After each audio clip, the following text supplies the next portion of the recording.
dear students, to the massive open online course on money and financial markets.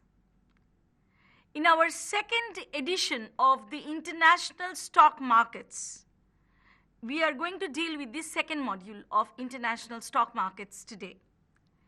The basic objective of this module would be to look into the various major international stock exchanges in various countries of the world, their main characteristics, their recent stock market reforms, and so on. We all know that the world boasts of certain major stock exchanges. The main one is from USA, that is the New York Stock Exchange, NYSE, or the NASDAQ. And then we have the London Stock Exchange, the LSE. Japan, we have the Tokyo Stock Exchange, TAC, which is not to be confused with Canada's Toronto Stock Exchange. We are dealing only with this Tokyo Stock Exchange in this module. And then we have from continental Europe, that's from Germany, we have the Frankfurt, that's the Deutsche Borse. And from Paris, we have the Paris-based Euronext. But in this module, I would consciously not talk about either the New York Stock Exchange or the NASDAQ. This module is only going to feature London Stock Exchange, Tokyo Stock Exchange, the Frankfurt Stock Exchange, and Euronext. Now, my first one is obviously the London Stock Exchange, which is the primary stock exchange in the United Kingdom. And of course, it is the largest one. It originated more than 300 years ago. Basically, it was founded in 1792. It was initially used by the British government to raise funds when England was used to be at war with France.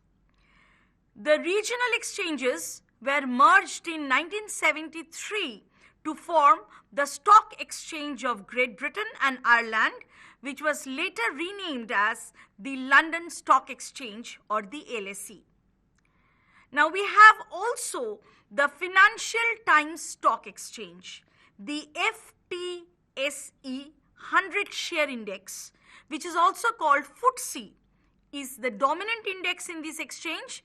It contains 100 of the top blue chip stocks on the London Stock Exchange. Now, in 1986, named after the famous astronomical phenomenon which is called the Big Bang, there was some Big Bang series of reforms which took place in this exchange, liberalizing commissions and introducing mainly a screen-based trading system in the London Stock Exchange.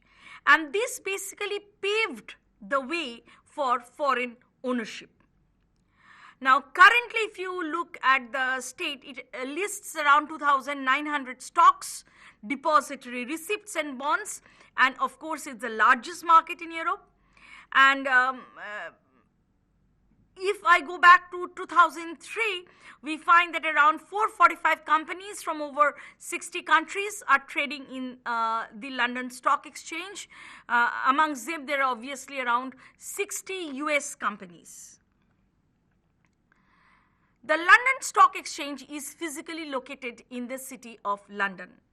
In 2007, the London Stock Exchange merged with the Milan Stock Exchange, the Borsa Italiana, to form the London Stock Exchange Group. I just referred to the Big Bang. The Big Bang refers to the government's deregulation of London stock market on 27th October 1987. On 27th October 1986. It was an event that led to modernized electronic trading system, and it opened up the LSE to capital markets worldwide. In other words, as I have already said, it paved the way for foreign ownership. In October 1997, the introduction of the new order book transformed the way that the FTSE 100 shares, which I have already referred to as FTSE, that is the major UK stock exchange, is traded. Under this new system, which is called the SETS, ACTS, that is Stock Exchange Trading Service, where the bid and the offer prices match, orders are automatically executed against one another on the screen. In 1999, the LSE announced a program of twice yearly upgrades to its trading systems. This program would deliver improvements to functionality and bring the market in line with the European market model that the LSE had agreed upon with 7 other European exchanges. On March 15, 2000, the exchange shareholders approved allowing the exchange to becoming a public company with transferable shares, thus allowing the exchange to operate on a fully commercial basis. So, if we would like to focus now more on what really was the big bang that started the reform process in the London Stock Exchange. The reforms centered on the London Stock Exchange were a response to, number one, the decline of the status of the British securities market. That is, the London Stock Exchange volume was only a small fraction of that of New York Stock Exchange and the Tokyo Stock Exchange. Secondly, the delayed response of the British securities market to internationalization. Foreign, mainly US, traders were supplanting British firms in their own markets. Thirdly, technological developments and the expansion of transactions occurring outside the exchange. As a result, because of all these things, the reforms were adopted in October 1986. First, the liberalization of commissions, specifically minimum commissions, were abolished. Secondly, the rule prohibiting non-stock exchange members from investing in stock exchange members were abolished. Prior to the Big Bang, only members of the London Stock Exchange were permitted to make investments in stock exchange members' companies. As a result of this reform, external capital, that is the capital of non-stock exchange members, was permitted to expand the capital base of the London Stock Exchange member companies. Perhaps the biggest change related to market participants. Historically, there had long been a rigid division between stock exchange member firms that are brokers or agents and those that are jobbers. Who are the jobbers? It is a British word for dealers who are principals in a transaction. According to the Independent Certification System, that is ICS, the former acted solely as agents on behalf of investors but did not make markets, and the latter made markets quoting two-way prices but had no direct contact with the public. This policy made it very difficult for UK traders to compete with foreign traders. The introduction of dual capacity in 1986 permitted member firms to become broker-dealers. That is, they were permitted to become both brokers and jobbers. Trading was now based on a system of committed market makers who are also free to conduct agency businesses. Equally, broker-dealers executing client orders can take positions but are obliged to state clearly in any given transaction whether they are acting as a principal or as an agent. Some brokers have elected to conduct agency business only. As a result of these Big Bang changes, The London Stock Exchange stock commissions declined. The financial sector in the United Kingdom grew. London grew as a center of European investment banking, and UK brokers and jobbers were increasingly acquired by English merchant banks and US financial companies. However, this was Big Bang 1, reforms which was long done before in 1986.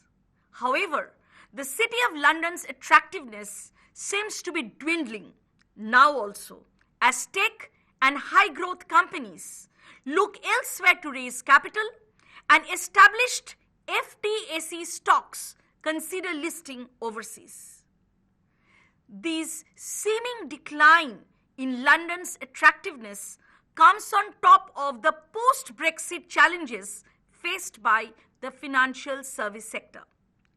Numerous review and reforms have been announced, which amount to what has been referred to as the next Big Bang 2.0, to take advantage of the Brexit freedoms and to revive the fortunes of London markets. Almost around 40 years from the UK financial services Big Bang, we are seeing in London at this point of time that there is a call for a second round of Big Bang. This call is growing. So the 1986 reforms made when London was struggling to scope against New York and Asia fundamentally changed how the city operated. The old system of clubbable protectionist finance was no more as deregulation took hold of the London Stock Exchange. Firms, as I've already said, could now act both as brokers and as jobbers, which is the market maker. And the fixed commission, as I had mentioned, on trades was done away with, and electronic trading was introduced, meaning fewer screaming orders in the exchange pits. Changes from Big Bang 1 helped London re-establish itself as a major financial center.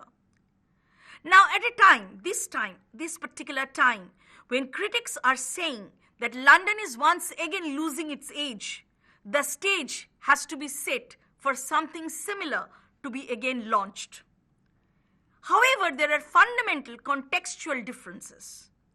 London has gone both through the 2008 financial crisis and also Brexit, which have fundamentally altered the competitive and regulatory landscape that was seen in the 1980s during Big Bang 1. The raft of measures was outlined in a proposal which came out in December, which was labeled as the Edinburgh reforms. But people are looking at it as something very closer to a new financial service revolution, and they would like to call it as Big Bang version 2. The Financial Services and Markets Bill, the FSM, currently at the committee stage in the House of the Lords, is the government's flagship piece of post-Brexit financial service legislation. The bill revokes and domesticates hundreds of pieces of retained European Union's financial service law. It also gives the Financial Conduct Authority and the Prudential Regulatory Authority, PRA, a new secondary objective of advancing the UK economy's competitiveness and growth. And of course, alongside all these comes the reform of the European Union's Solvency II directive, which governs capital and regulatory requirements for the insurers.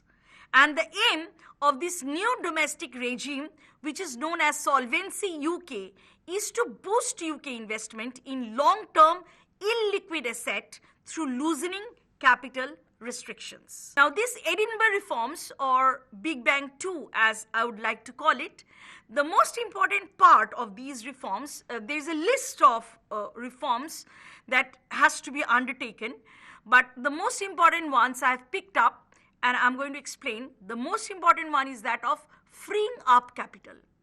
Now, increasing the pools of capital that are available to UK businesses and the UK infrastructure project is a fundamental goal of many of the reforms. Now, if you look at Edinburgh Reform's 30-strong list, the first bullet point is basically a reform to the ring-fencing regime for UK banks. Current rules make banks with more than £25 billion of retail deposits separate their retail and investment banking arms. The government plans to take banks without major investment banking operations out of the regime and will consult this year on raising the deposit threshold to around £35 billion. Here I have just shown some example of foreign listings that is available on the London Stock Exchange. We have the All Nippon Airways, American Express, and we also have the year listed. I have the latest one, that is Zurich Financial, which has got listed in the year 2000. And we have the Ford Motor Company being listed in 1966. We have Tiger Brands being listed in 1947. So these are the list. Next, we look at the Frankfurt Stock Exchange. Now, it traces its history to a long tradition of trading, both in terms of bills of exchange and government bonds, back to 1600s. However, it lost its status as an international market during most of the 20th century as a result of the world wars. However, it regained its international position in the mid-1950s. In fact, this stock exchange was the first stock exchange to open after the Second World War. The Frankfurt Stock Exchange, which is also called the FRA, F-R-A, is Germany's largest stock exchange and the 12th largest in the world by the market cap. The FRA is owned by Deutsche Borse and is home to several indices such as the DAX, DAX, and the Euro Stoxx 50. The Frankfurt Deutsche Borse's major stock index is DAX. It represents the 30 largest German firms, and it is one of the most widely followed indexes in the world. Approximately 90% of the turnover in Germany is done on the FRA, on the FRA, and the large portion of Europe's is also done on FRA.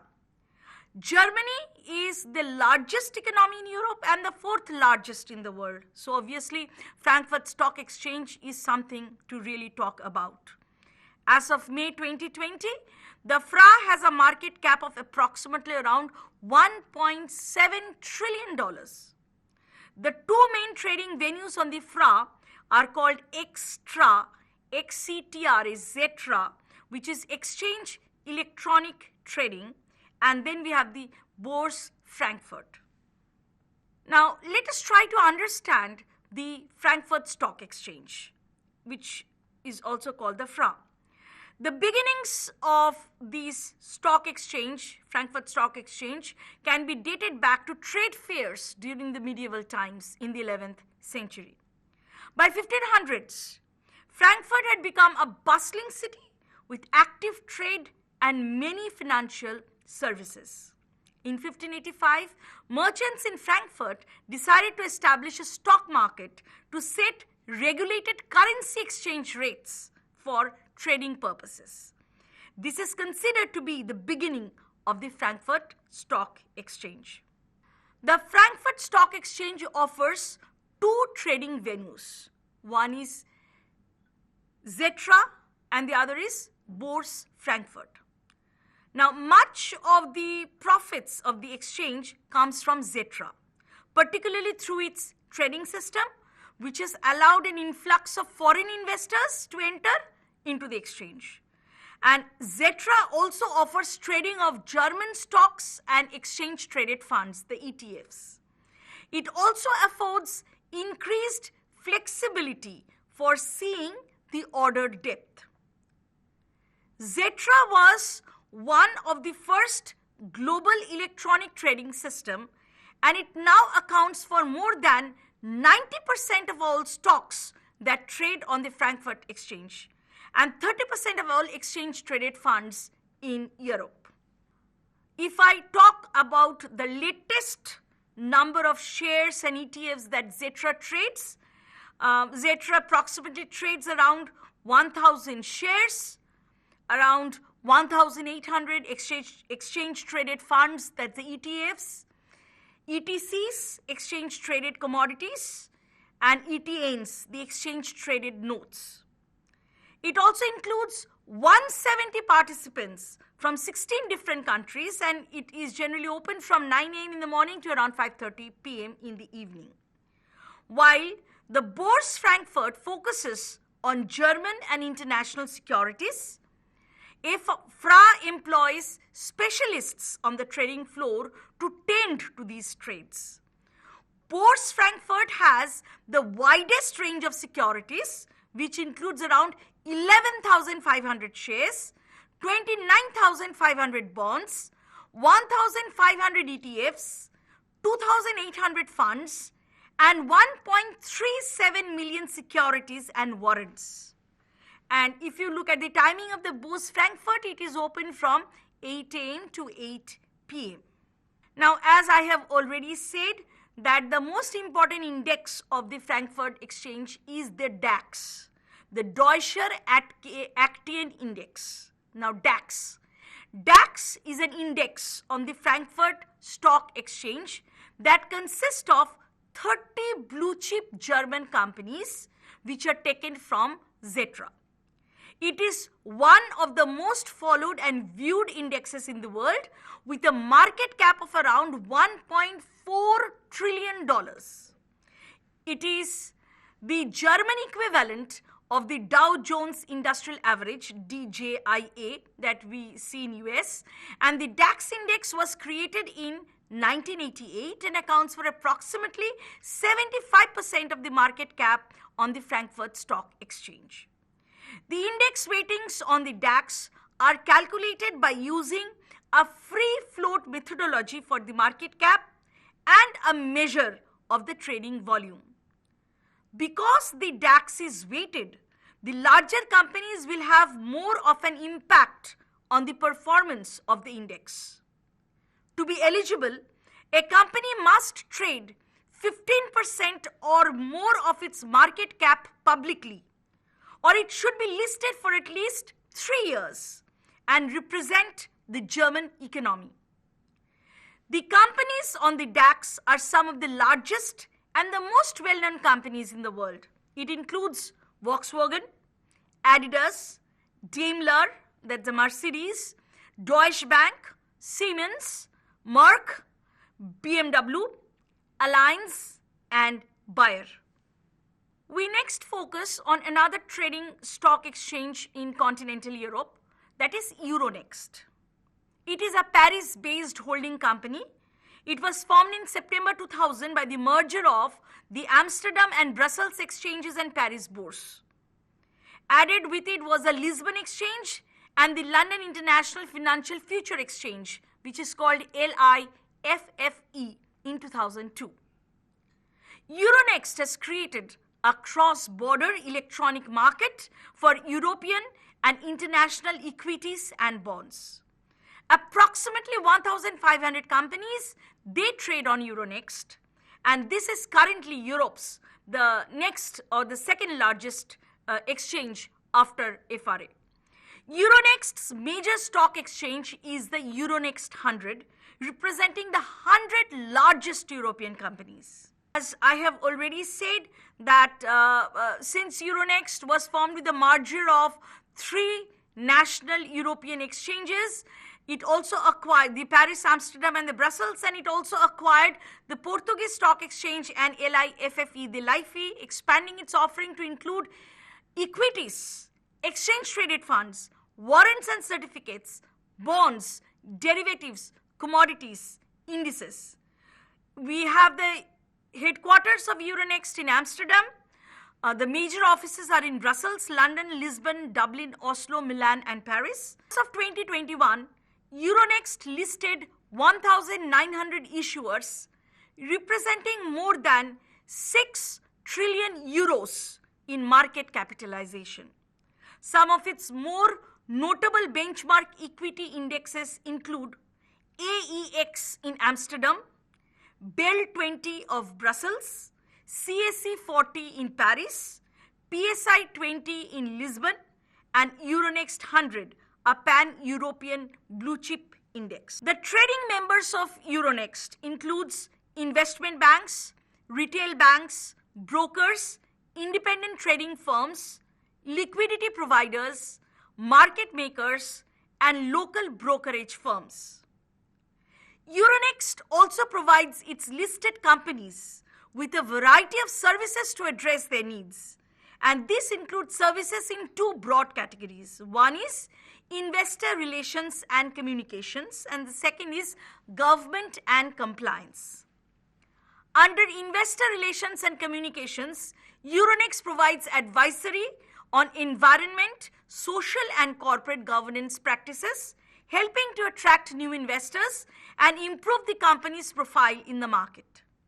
Euronext provides shareholder analysis, post-listing advisory, investor relations management, and a webcast of solutions. Under the government and compliance category, Euronext helps the listed companies with liability logs, trade logs, and integrity logs, ensuring that all company transactions are above board.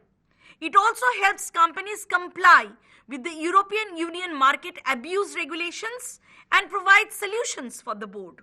Euronext also provides post-trade services, including clearing, settlement, custody, and are core offerings of any exchange. The purpose of this service is for issuance and safekeeping of financial securities, as well as settlement and clearing of all transactions. If I give you the latest figure, that is say around November 2021, Euronext's listed products include 1,937 equities, 52,261 bonds, 3,376 ETFs, and 3,151 funds. So now we come to our last stock exchange, that is a Tokyo Stock Exchange. It is one of the oldest stock exchange in Asia, founded in 1878. But it does not beat our very own Bombay Stock Exchange, which was basically the oldest in 1875. As of September 14th, 2021, the exchange had 3,784 listed companies. The Tokyo Stock Exchange is run by the Japan Exchange Group and is home to the leading and the best known Japanese giants with a global presence, including Toyota, Honda, Mitsubishi. The 5 largest stocks by market capitalization is listed on the Tokyo Stock Exchange as of the end of, say, July 2021 in 100 millions of Japanese yen. The Toyota Motor Corporation of 3,19,936 yen. We have the Keynes Corporation at 1,47,724 million yens. Basically, these are 100 million yens. Sony Group Corporation with 1,43,445 million Japanese yen. SoftBank Group Corporation at 1,17,798 million yens. And Recruit Holding Company of 95,465 million Japanese yen. Some market participants have complained that over the years, the Tokyo Stock Exchange has become too large and complicated compared to other global exchanges. So, in fact, that is why I also thought of explaining the stock exchange at the end so that you people also can understand how it differs from the other stock exchanges. The Tokyo Stock Exchange consists of 5 sections. The first section lists Japan's biggest companies, and the second section lists the medium-sized companies. Combined, these 2 sections are called the main markets. Then there are 2 sections which are dedicated to startups. These sections are called mothers, M-O-T-H-E-R-S. Why? It is called Market of the High Growth and Emerging Stocks. And then we have the JASDAQ, which is separated further into standard and growth subsections. And the final section is a Tokyo Pro Market, which is for professional investors only. So we can all understand that the Tokyo Stock Exchange is really a very, very complicated place and reforms are needed in this sector.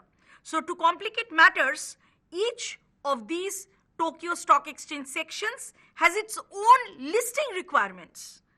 Like in September, as latest as September 14th, 2021, the first section alone included about 2,190 companies, almost double the level from 1990. So that which comprises the biggest firms in Japan. A plan to reform the Tokyo Stock Exchange includes simplifying the criteria, separating the sections, and reducing the number of sections from 5 to at least 3. That is the prime, the standard, and the growth. Another possible change includes increasing the market cap requirement to reduce the number of companies listed in the top tier. Now, in the Tokyo Stock Exchange, we have the major index is called the TOPIX. TOPIX as in Tokyo Stock Price Index, TOPIX, TOPIX. Okay. All the first section of the Tokyo Stock Exchange that we have, all those shares are listed here.